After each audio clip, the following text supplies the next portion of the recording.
আসসালামু আলাইকুম। ছাদ কৃষি বা বেলকনি কৃষি, এখানে দেখেন সহজ পদ্ধতিতে কৃষি সেখানে কৃষি কাজ করা যায় বা একটা পরিবারের ছোটোখাটো কিছু চাহিদা মেটানো যায়।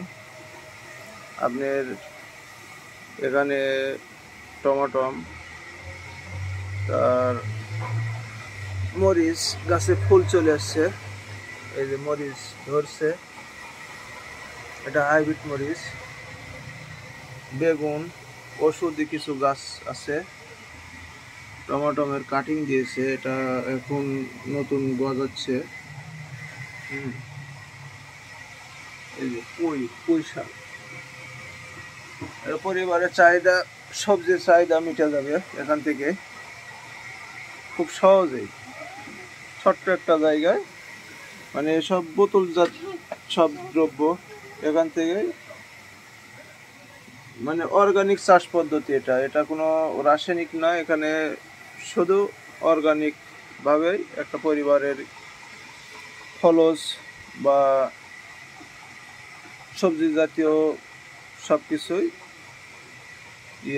আপনি চাহিদা মিটে যাবে। শশা দেওয়া যাবে, শশার গাছ,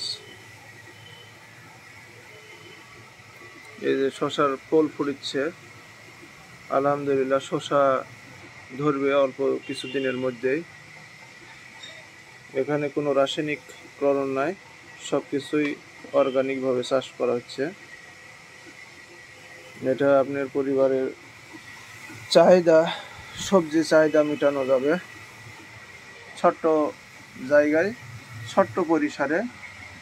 মানে ইচ্ছা থাকলে উপায় হয়, ইচ্ছা শক্তি সব কিছুর মূল। এই জিনিসটা অনেক সুন্দর। নিচে পানি, এটা পানি, এর উপরটা এই যে দেখায় কত সুন্দর।